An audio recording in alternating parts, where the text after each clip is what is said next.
Hi there, it's Nichol Magouirk for the September 2013 Simon Says Stamp Card Kit Blog Hop.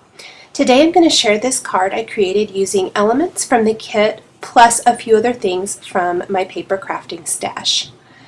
I'm just going to quickly go through how I used this Prima Julie Netting paper doll stamp to stamp some text paper I had in my collection, and then I'm stamping it a couple more times on some of the papers from the Simon Says Stamp September kit, and then I'm going to cut out some of the elements from these 6x6 pattern papers to layer them over the text paper.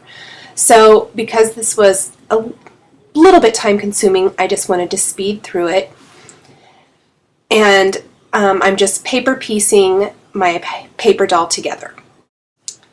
Now for the hair and for her cheeks, I didn't want to cut anything out, so I'm just using some Tim Holtz Distress markers to color in her hair with a couple of different colors of brown, and then I used some of the spun sugar for her cheeks. Not a whole lot. I'm not going to draw in a face or anything like that. I kind of like the look of these particular doll stamps without the face. They're just kind of fun. It's really fun to dress them up, just like a paper doll we had when we were little. And I do cut out the headband from some coordinating paper. And then here are some of the elements from the little suitcase stamp from Mama Elephant. Okay, once I have all of those pieces cut out and ready to go, I am going to put together the background of my card.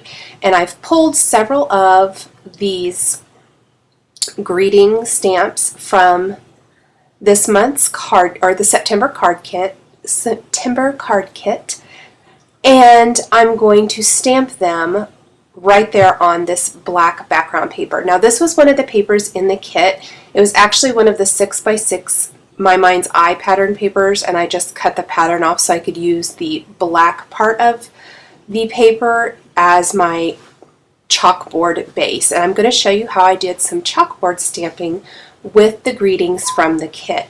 So I'm going to stamp the Safe Travels using some Versamark ink, and I did use the Versamark Frost ink just because that little bit of glitter in the ink helps it to show up just a little bit, which makes it a little easier to see, I think. And whoops, wrong color of embossing powder I had there. I had to grab some white real quick.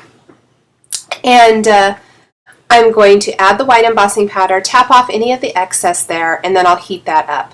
I did this in a couple of steps just simply because I didn't want to mess up any of my previous stamping and embossing powder. I'm going to stamp the little banner with the word Journey on it next, again using the Versamark Frost ink. And then right above that I will stamp the Life is A. So tap off that. Adding the embossing powder kind of helps you to be able to see where you've already stamped so you don't accidentally overlap anything. That's why I went ahead and added it here. Before heat embossing it, I'm going to go ahead and stamp this last line. Sorry, I got my head in the way there. I wanted to make sure I got that lined up. Add my embossing powder.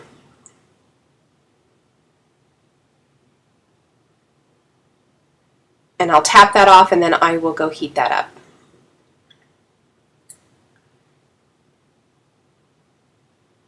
Next, I'm going to take the white color box ink pad that came in the kit, and I'm going to re-ink up these same exact greetings. I'm going to start from the bottom up again, and I'm just going to stamp it slightly offset from the embossed greeting.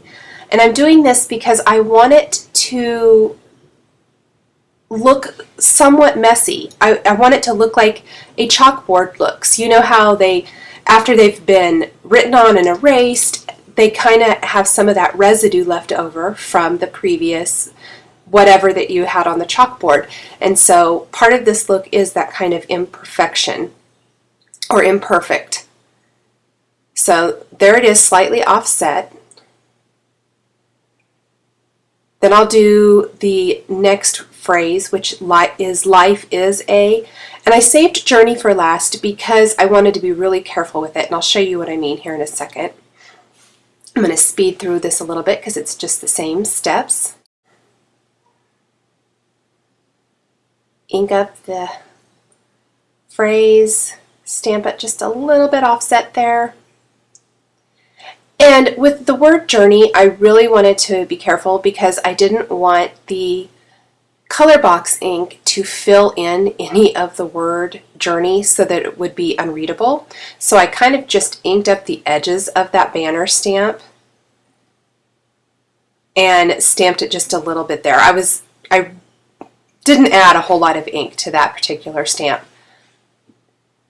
So next thing I'm going to do is grab a corner punch. I was going to say corner rounder, but it's not a corner rounder. It's a We Are Memory Keepers. It's the Stub and Deco corner chomper crocodile, but I'm going to use the stub feature to just create little notches out of each of the four corners. And I'm going to do this for my card base as well. Now, what I did is take my white ink, little cat's eye ink pad here, and I'm just going to swipe it along all of the edges of my card. I'm sorry, that's out of frame a little bit. Just to add a little definition to the edges of my card and add a little bit more of that distressing or chalkboard type look. So there is my chalkboard background, just notching the corners of my card base. Again, the cardstock is from the September kit. I'm going to grab my paper doll and I'm going to add a little bit of liquid glue. I'm just using the Zig glue pen here. I find this works good for small areas and I want to make sure it sticks, so grab that and I'm going to glue her in place. Now you see I haven't added her clothing yet, the decorative clothing. And this is the suitcase from Mama Elephant, where I did the same thing. It was more of a paper piecing stamped project because I wanted it to all kind of look similar and to coordinate really well. So I stamped it on a couple of pattern papers from the September kit and cut them out and added them to her. I love how that particular suitcase is sized just right for this particular paper doll. There's two different kinds of paper dolls in that particular collection. There's these kind of more grown-up and sophisticated ones, and then there's more childlike ones. And the more sophisticated ones, this little suitcase looks really cute with, I think. So here I'm just using my glue pen again to add the clothing, and I'm going to use the Wink of Stella clear glitter marker to just add some glitter to her skirt, kind of to make it look almost like it has like a tulle overlay or something like that. I just love that really thin layer of glitter. Now I already added some ribbon to her little jacket here. You can see that it's pretty detailed, and I could have cut that out either from this paper or layered it with another paper, but I really wanted to add some dimension, so I went ahead and added just a little bit of ruffle ribbon from a scrap of ribbon I had left over to her little outfit, and adds just the right touch. Now for the buttons on her jacket, I'm going to use the Sakura black glaze pen just to give them a little bit of definition. It really does add to the whole look of that.